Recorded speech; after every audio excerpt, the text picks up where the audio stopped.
नमस्कार मित्रांनो. तर ही जी समोर जी आपली बाग दिसत आहे याचा म्हणजे वनवर सत्ता आहे आणि जे आता ह्या गाडीला घेऊन मला जवळजवळ 2 वर्ष झाली. तर या 2 वर्षात मला काय अनुभव आला किंवा मला म्हणजे काय प्रॉब्लेम्स आले या गाडीपाशी ते मी तुम्हाला सांगणार आहे आजच्या व्हिडिओमध्ये की बाबा मला स्वतःला या गाडीमध्ये काय प्रॉब्लेम आले. तर व्हिडिओ सुरू करूया आपण. तर मित्रांनो, सर्वात मोठा प्रॉब्लेम हा इंजिनाविषयी म्हणजे इंजिनाविषयी म्हणजे असं काय मोठा प्रॉब्लेम नाही मित्रांनो. असं काय मोठा प्रॉब्लेम नाही इंजिनाविषयी. म्हणजे कसं ह्याचे जे टॅपफिट आहेत इथले टॅपफिट ते काय झालं 10,000 किलोमीटरला म्हणजे 10,000 माहीत झालं नाही सोडा अजून. पण त्यांनी काय केलं, त्यांना म्हणलं की बाबा ह्या टॅपफिटमधून खूप आवाज येतो आहे.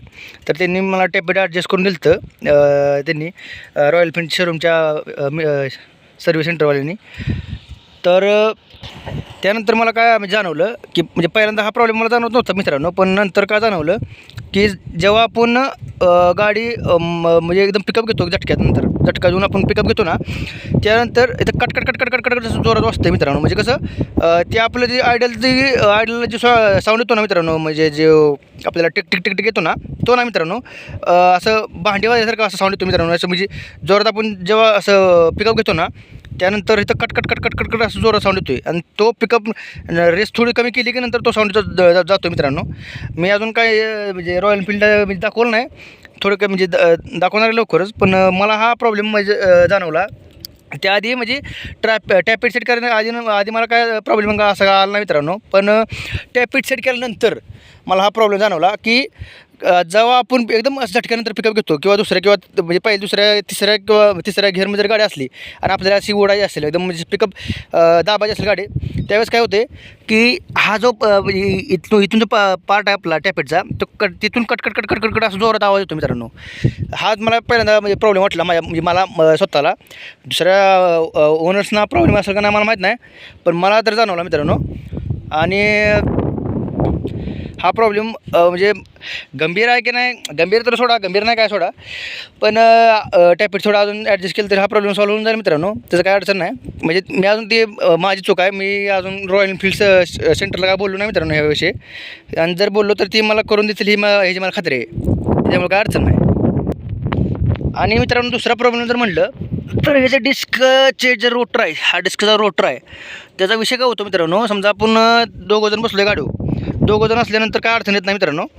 पण जर तिसरा व्यक्ती जर बसला, मग त्याचं वजन कमी असू द्या किंवा जास्त असू द्या, तिसरा व्यक्ती जर बसला तर आता गरम असेल खूप. हा जो रोटर आहे तो ह्या डिस्क पॅडला म्हणजे डिस्क जो आपला जो पॅड असतं डिस्कचं त्या डिस्क म्हणजे डिस्कचे जे ब्रेक शू आहेत त्याला हे डिस्कचं वरचं जे कॅलिबर आहे तो डिस्कला रोटरला गाजतो आहे मित्रांनो. असं म्हणजे लोड पडल्यानंतर चक्कावसर खाली जातं ना, त्यानंतर हा जो आपला जो डिस्क जो कॅलिबर आहे ते रोटरला गाजते कर असा आवाज येतो मित्रांनो. म्हणजे लोड पडला गाडीवर, लोड तिघंजण असलं की इथून कॅलिबरमधून काय म्हणतात त्याला रोटरमधून आवाज येतो आहे, असं कर आवाज येतो आहे.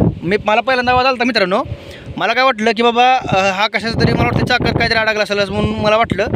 ते मी चेक केल्यानंतर मला कळलं की बाबा बारीकीन चेक केलं की मला कळलं की बाबा हा रोटरचाच आवाज आहे. रोटरला हा जो कॅलिपर आहे तो ह्या रोटरला थटतो आहे. म्हणजे कसं हा जो चकअपसर आहे जर लोड पडला समजा तर हे कॅलिबरला थटतो आहे रोटरला थटतो कॅलिबरला थटतो आहे गाडीचा. हा दुसरा प्रॉब्लेम वाटला मित्रांनो मला. म्हणजे हा प्रॉब्लेम आहे की नाही मला माहीत नाही. पण काय होतं आहे समजा आता कसं आहे मित्रांनो, आपल्याला रुरल एरिया असल्यामुळे आपल्याला कसं होतं 1 2 3 माणसं बसवावी लागतात मित्रांनो. आता 2 सीटर असली तरी काय आपण दोघंजण बसू शकत नाही. म्हणजे कधी काय इमर्जन्सीला असलं तर तिघंजणसुद्धा बसू शकतो मित्रांनो. त्यावेळेस काय होतं आहे की हे आवाज म्हणजे कर असा इरिटेट आवाज करतो मित्रांनो. असा आवाज येतो आहे. हा सुद्धा प्रॉब्लेम मी दाखवणार आहे मित्रांनो रॉयल एनफील्ड शोरूमला. मग ते बघू आता काय फिक्स करतात का नाही, ते करतील असं मला 100% खात्री आहे मित्रांनो. त्याचा काय विषय नाही थोडा. आणि त्यानंतर मित्रांनो तिसरा प्रॉब्लेम जो आहे तो सगळ्यांनी म्हणजे रॉयल एनफील्ड जे ओनर आहेत त्या सगळ्यांनीच येत असेल मला असं वाटतं मित्रांनो. काय प्रॉब्लेम आहे काय वाटतं तुम्हाला? तो प्रॉब्लेम आहे हे आपलं जे मीटरचं काय त्याला जे मीटर आहे तो त्याला आपण इंग्लिशमध्ये फ्यूल गेज म्हणतो. तर आता बघा मित्रांनो, माझ्या गाडीत जवळजवळ मला वाटतं एक 7 ते 8 म्हणजे 5-6 लिटर तेल असेल मित्रांनो. तर हो बघा, हा फुल धावते कारण आता हे तर मला तुम्हाला असं सांगायला म्हणजे मधल्या स्टँड मी तुम्हाला सांगेन की गाडी मधल्या स्टँडवर म्हणजे साईड स्टँडवर आहे, त्याच्यामुळे मला दाखवतात दाखवतच. पण आता मी जर गाडी सरळ केली मित्रांनो, तर आता उन्हा असल्यामुळं काय तरी आता बघा एक कांडी कमी झाली मित्रांनो. तरी मग एक कांडी कमी नाही मित्रांनो, जवळजवळ 2-3 कांडी कमी आहेत मित्रांनो तेलाच्या.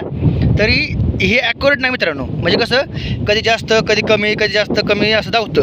आणि जे माझे मित्र तेल कमी ठेवतात म्हणजे जवळजवळ मित्रांनो आपल्याला लागेल तेवढं गाडीला लागेल तेवढंच त्याला टाकतात गाडीत, तो त्यांना मग जास्त प्रॉब्लेम येतो मित्रांनो. कारण कायच कळत नाही बाबा त्याला गाडीत किती आहे नक्की, म्हणजे आपल्याला त्याला गाडीत किती आहे नक्की कळत नाही.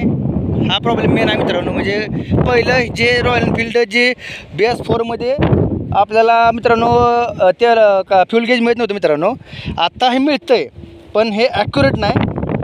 कंपनीने ह्याच्याकडे लक्ष द्यावं असं माझं म्हणणं आहे मित्रांनो. कारण काय आहे की समजा गाडी त्याला किती आहे हे आपल्याला कळलं पाहिजे, नाहीतर आपल्याला अडचण येऊ शकते मित्रांनो. मला असं वाटतं ते कंपनीने फिक्स करावं प्रॉब्लेम असं मला म्हणजे मनापासून वाटतं. आणि कंपनी करेल ही मला पूर्ण विश्वास आहे मित्रांनो, मला पूर्ण विश्वास आहे करेल फिक्स. आणि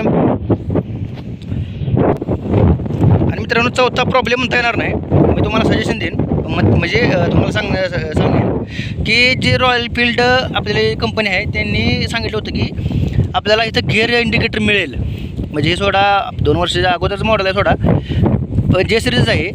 पण इथं आपल्याला कुठं गिअर इंडिकेटर मिळत नाही मित्रांनो. गिअर किती वेळा गिअरमध्ये गाडी आहे हे मिळत नाही मित्रांनो. ती कंपनी म्हणली होती की बाबा म्हणजे त्यांनी ते दिलेत बरं का, जे आपले स्टील ते ब्लॅक आहेत ना, जे टॉप मॉडेल आहे त्यांचे म्हणजे टॉप मॉडेलच्या खालचे वगैरे म्हणा, किंवा ग्रीनचे एम्ब्रॉइड ग्रीन आहे का नाही ते मॉडेल पूर्ण काय म्हणते त्याला, पूर्ण क्रोमचं वर्क आहे त्या मॉडेलमध्ये एम्ब्रॉइड ग्रीन. त्या मॉडेलमध्ये त्यांनी गिअर इंडिकेटर दिला आहे. म्हणजे काय जणांना दिला आहे मित्रांनो आणि काय जणांना दिलं नाही. ते काय म्हणतायत की बाबा आमचा जो पार्ट आहे तो पार्टचा इश्यू आहे, त्याच्यामुळे आम्ही ते फिक्स करण्याचा प्रयत्न करतो आहे, पण जरा थोडा वेळ लागेल त्या फिक्स करण्यासाठी. तो पार्ट अजून काय आला नाही वाटतं, कंपनीत काहीतरी विषय झाला त्यांचा. पण आपल्याला हा मिळाला असतं ना, म्हणजे गिअर इंडिकेटर जर मिळाला असतं आपल्याला, तर मला वाटतं म्हणजे बरं झालं असतं. कारण का आपण आता काय मित्रांनो आपण एक्सपिरियन्स रायडर आहे, त्याच्यामुळे आपल्याला काय गिअरचं इंडिकेटरची गरज नाही. पण एक फीचर्स म्हणजे कसं फीचर आता कसं आहे मित्रांनो, आजकाल मित्रांनो फीचर दुनिया गाडी घेते कुठली बी असू, हीच नाही दुसरी कुठली बी असू द्या, फीचर्स असणं गाडीत खूप गरजेचं आहे. भले तुम्ही वापरा किंवा न वापरा, पण ते गाडीत फीचर्स असणं गरजेचं आहे. म्हणून मला वाटतं की बाबा त्यांनी गिअर इंडिकेटर देणं गरजेचं आहे फीचर म्हणून किंवा सेफ्टी म्हणून. कारण काय होतं मित्रांनो, काय नवीन रायडर जे असतात त्यांना गाडी कुठल्या गिअरमध्ये हे कळत नाही, त्यामुळे काय होतं कधी गाडी बंद पडते मध्ये रस्त्यात गिअर म्हणजे नंतर. त्यामुळे त्यांना काय करतं बाबा काय करावं लागतं की डबल गिअरमधनं काढा, परत डबल पहिल्या गिअर टाका, परत उचला, ते झंझट होतं मित्रांनो. त्यामुळे कसं होतं गिअर इंडिकेटर जर असला तर त्या मानाने त्या हिशोबाने बरं होईल असं मला वाटतं.